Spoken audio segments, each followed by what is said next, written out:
ہیں کہ شیخ مقیم فیضی رحمہ اللہ نے اپنی عمر کے اواخر میں راقیوں اور رقیہ سینٹرز کے رد میں لسانی و قلمی مہم چلائی کہ آپ شیخ رحمہ اللہ کی آراء سے اتفاق رکھتے ہیں اور جو سلفی نوجوان چند آیتیں اور دعائیں یاد کر کے راقی بن چکے ہیں انہیں آپ کیا نصیحتیں کریں گے؟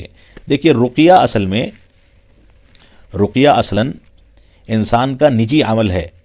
مجھ کو کوئی تکلیف ہے تو میں خود رقیہ اپنے اوپر کروں۔ 5 وقتہ نمازوں کی بعد کی دعائیں، بیت الخلاء میں آنے جانے کی دعائیں، صبح شام کے اذکار، یہ سب رقیہ کا حصہ ہیں۔ انسان کو مزید تکلیف ہے تو مزید رقیہ کی دعائیں بڑھا سکتا ہے، لیکن خود اپنے اوپر اس کو کرنا چاہیے۔ ایک بات، سوتے وقت کی دعا، جاگتے وقت کی دعا، یہ سب بہت مضبوط رقیہ ہے۔ اب جہاں تک مسئلہ ہے کہ آج کے دور میں رقیہ سینٹر کھل گئے ہیں، باقاعدہ راقی ہیں، پیشہ ور راقی ہیں جو پیسہ لیتے ہیں، خواتین کو بھی رقیہ کرتے ہیں، خلوت میں بھی رقیہ کرتے ہیں، خواتین کو ہاتھ بھی لگا دیتے ہیں۔ یہ جو خرابیاں پیدا ہو رہی ہیں یہ در حقیقت انہی رقیہ سینٹرز کے ذریعے سے ہو رہی ہیں، جس کی وجہ سے بہت زیادہ اختلاط اور بہت زیادہ بے پردگی، بے حیائی کی صورتیں بنتی چلی جا رہی ہیں۔ اور خاص کر کے جب رقیہ کسی خاتون پر کیا جاتا ہے تو رقیہ کے بعد وہ ہوش حواس کھو دیتی ہے۔ جب ہوش حواس کھو دیتی ہے تو اس کو یہی ہوش نہیں رہتا کہ اس کے کپڑے کہاں ہیں، وہ کس حالت میں ہے، کس کے سامنے ہے، اس کے ساتھ کیا ہو رہا ہے یا کیا امکان ہے۔ بیچ میں شیطان سارا کام کرتا ہے۔ تو اس طرح کی نوبت جو آ رہی ہے اس کی وجہ سے پریشانیاں بہرحال بڑھتی چلی جا رہی ہیں۔ یہ رقیہ سینٹرز اور راقی جو کثرت کے ساتھ ہوڑ ہے، یہ ہوڑ بہرحال ناقابل توجہ ہے اور ناقابل اعتماد ہے، اس سے ہم کو بچنا چاہیے۔ رقیہ کا انکار کوئی نہیں کرتا ہے۔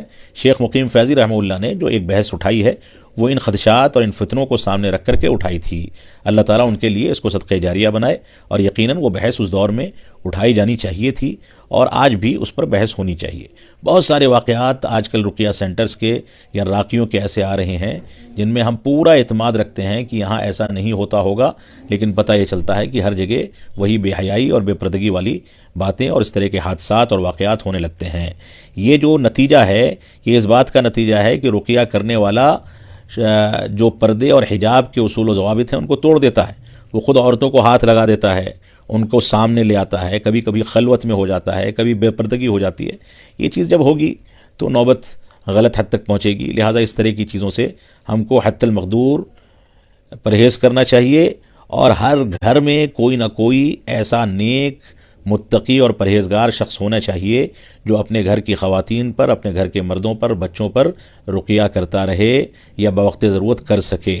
ہر گھر میں نیک اور صالح اس طرح کے لوگ ہونے چاہیے، اور اس بات کو سمجھ لیں کہ جس کے اوپر جنات و شیاطین کے اثرات ہوتے ہیں وہ شخص عام طور سے ناپاک رہنے کا عادی ہوتا ہے، نمازوں کی پابندی نہیں کرتا، غلط کاریاں کرتا ہے، شریعت کے دائرے سے دوری کی زندگی اختیار کرتا ہے، ناپاک رہتا ہے، بیت الخلاء میں آتے جاتے، نمازوں کے بعد کی دعائیں، ان سب کا اہتمام نہیں کرتا، بالخصوص صلاۃ فجر کی پابندی نہیں کرتا، جس کی وجہ سے وہ دن بھر کے لیے اللہ رب العالمین کے حفظ و امان میں آ جاتا ہے۔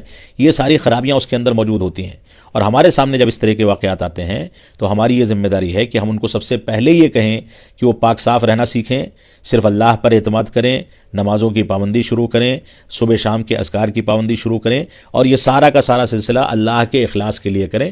جب وہ ایسا کریں گے تو پھر رقیہ کی نوبت ہی نہیں آئے گی، ویسے ہی ان کا علاج ہو جائے گا۔ تو ہر گھر میں اس طرح کے افراد ہونے چاہیے جو آپس میں ایک دوسرے پر دم وغیرہ کر دیا کریں، اور نوبت اجنبیوں کے پاس پہنچنے کی نہ آئے۔ اللہ رب العالمین ہم کو صحیح سمجھ عطا فرمائے۔